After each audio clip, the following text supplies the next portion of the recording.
Live from the 412, it's Platt's point of view, y'all. Let's go.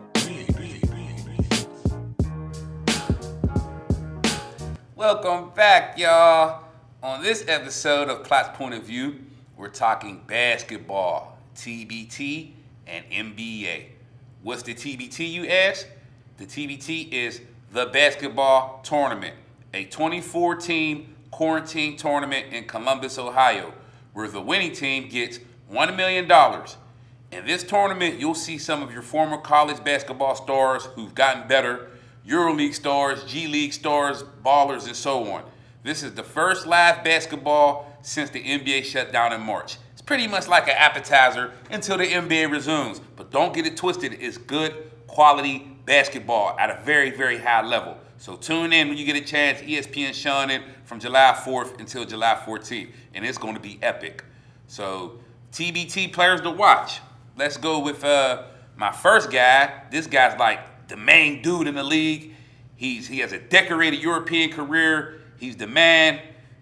He's like, yes, the LeBron of the league. I'm talking about DJ Kennedy, the 6'6" swing man for overseas elite. He's the best player in the TBT. You can just see his resume right there. Versatile, 4-time TBT champ, 2-time TBT MVP, 436 points is the most in TBT history, and he's an animal. This guy brings it. He's a silent assassin. He's coming back for that title. DJ Kennedy is the man, so keep an eye on him. Another guy, Aaron Craft, former Ohio State point guard. He plays for Carmen's crew. He's a steady Eddie at point guard. He won the D-League title in 2015. Who could forget that Big Ten tournament run in 2013 where he was the MVP of the tournament?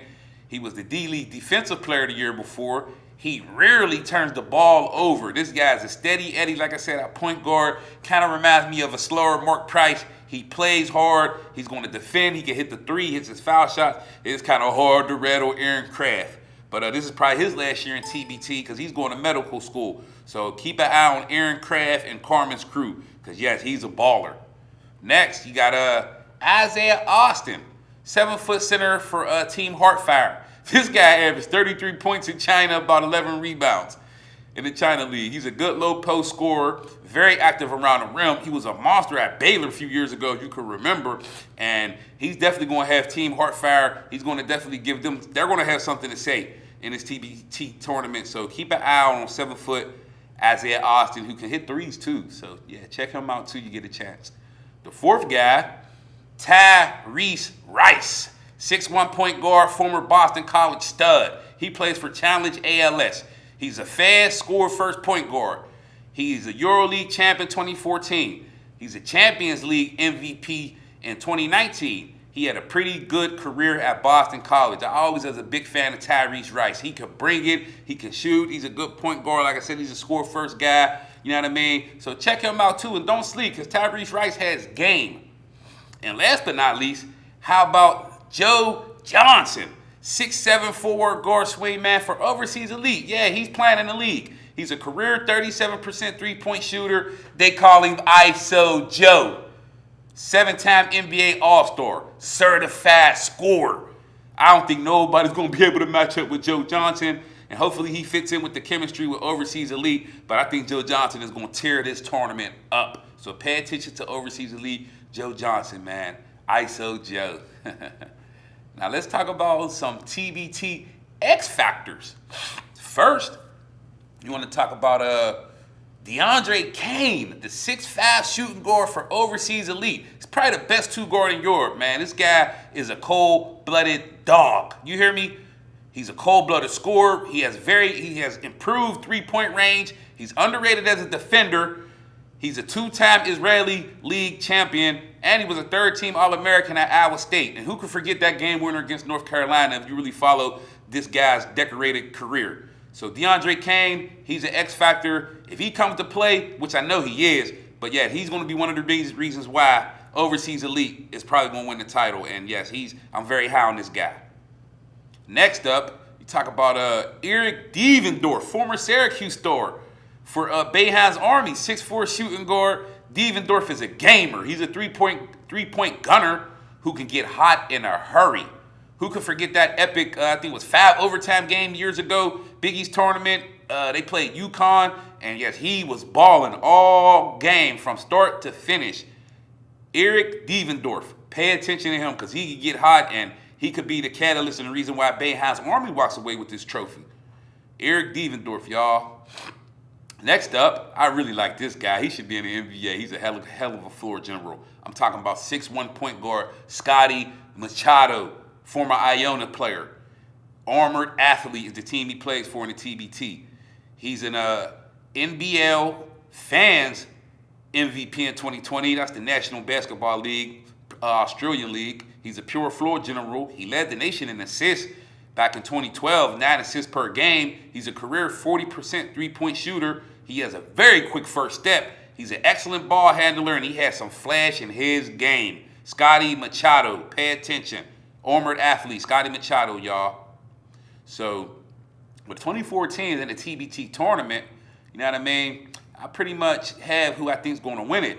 When the TBT tournament, is all said and done, I like Overseas Elite to win over Carmen's Crew. Yes, I like them over Aaron Craft and them in a rematch from last year. I think Joe Johnson will be the difference maker, and he will be too much to handle in the championship game. Overseas Elite will win the TBT championship 2020. They will be the 2020 champs of this tournament. Overseas Elite, y'all. Watch the TBT. Pay attention. We're going to see. Next up, let's talk about some NBA. The NBA season starts back up July 30th in Orlando, and I'm so excited. This will be a challenge for all teams involved. So here's some players that I thought of, some players to watch once this season starts back up in Orlando. First off, going with Paul George, the swing man for the LA Clippers. Before the hiatus, Paul George was averaging 21 points a game. He was shooting 39% from the floor.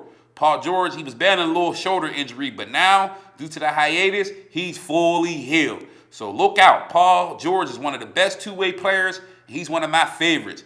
So yeah, the Clippers are going to have something to say when this starts back up, and Paul George, he'll be one of the main reasons why. Paul George. Next up, my guy, LeBron James. LeBron James was leading the league in assists at 10.6 a game.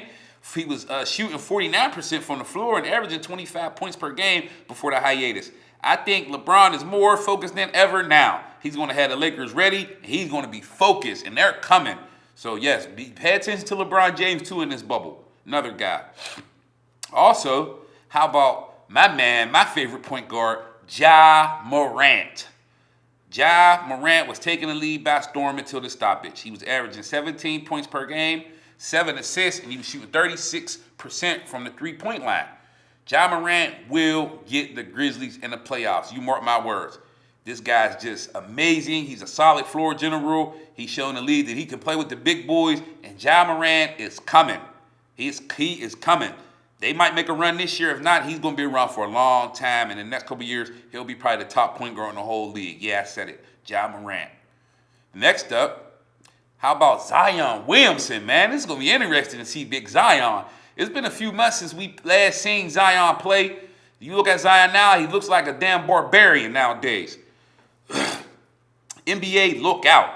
Zion, before the hiatus, he was averaging 23 points a game. He was shooting a blistering 59% from the floor. He was also shooting 46% from three-point range.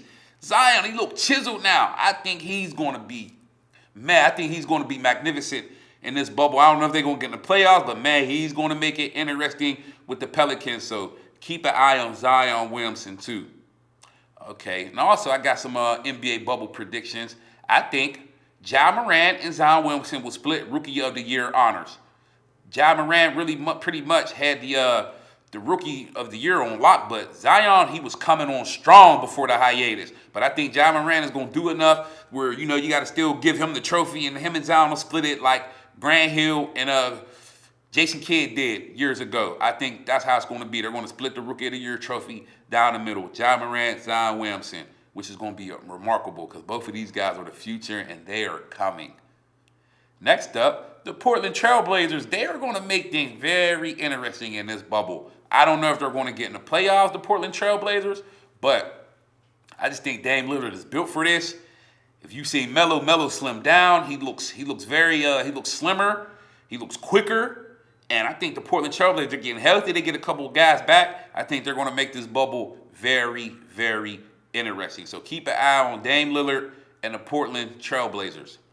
Also, I think when it's all said and done, I think the Los Angeles Lakers will win this NBA title in this COVID era. I think the Lakers are built for it. I think LeBron's going to have them mentally focused. They got some interesting characters, but they're all dogs, and I think they're going to be ready to go hard for this NBA title run. So, yes, the Los Angeles Lakers. And also, you talk about in the bubble in Orlando, you got a couple X factors I'm keeping my eye on. First guy, J.R. Smith. J.R. Smith, the Lakers signed him about 2 weeks ago, and I think by him playing with LeBron and helping him win the championship, I think J.R. Smith is going to come. He's going to bring the pain. He's going to be ready. This guy has buckets. He's streaky. He can get hot in a hurry. J.R. Smith. So keep an eye on J.R. Smith in this bubble with the Lakers because I think he's going to fit right in with these guys, and they're not going to miss a beat. Yes, J.R. Smith. Another guy I'm watching, Russell Westbrook. Russell Westbrook, he's going to be an NBA X Factor. He had a lot of time to rest. You know, with his fast kamikaze style, he can either get hot or cold down in this Orlando bubble, man. But I just got a funny feeling Russ is going to put the pedal to the metal, and it would not surprise me if the Houston Rockets make a run. But it's going to come down to Russell Westbrook's decision-making, shot selection, and so on. You know, because he has one speed, just 100. Just 100. So this is going to be interesting to see how him and Harden mesh in this bubble. But I think Westbrook's a dog, and I think, yes, he's going to be a catalyst, and he's coming. So he's another X factor. Another guy, Ben Simmons. Ben Simmons, I called him out before because he lack a jump shot. This is going to be interesting. Somebody with his athleticism, if he get going down here in this Orlando bubble, it could be dangerous for the rest of the league, especially the Eastern Conference, Milwaukee, and so on. Because Ben Simmons, he has all the skills. The knock on him has always been his jump shot. If he's been working on his jump shot like I've seen him on Instagram and stuff, Ben Simmons is coming. And yes, him and Joel Embiid, they're another team that could be reckoned with in this NBA bubble. So definitely keep an eye out on Ben Simmons. Ben Simmons is the man. He's a triple-double waiting to happen. If that jump shot is pure, if it's even half decent, the Sixers are going to make a crazy run down here in Orlando. So keep an eye on Ben Simmons, y'all. Now let's turn up and get lit. Turn up and get lit. It's time to turn up and get lit, man, for real. Turn up and get lit. Okay. The LA Lakers, July 30th, it's time to crank it back up a notch. With veteran leadership, I really think the Lakers will be so focused physically and mentally. I think they're hungry and ready to finish where they left off before the shutdown. In my opinion, I think they're the best team in the NBA. The LA Lakers, it's time to turn up and get lit and get this NBA title and prove everybody wrong, the haters and the naysayers. I know you guys are going to be ready. You definitely have some kryptonite and the Clippers to watch out for and a few other teams, but I think you're built for this. And like I said, you guys will be ready physically and mentally, and I'm with y'all, and I think you guys are going to win the title. So Los Angeles Lakers, let's turn up and get lit in this NBA bubble. So thanks, guys, for joining me. I hope you enjoyed this TBT and NBA basketball edition of Platt's Point of View, and we'll have another show coming pretty soon. Everybody have a good one. Take it easy, and we'll see you next time. Live from the 412, it's Platt's Point of View, y'all. Let's go.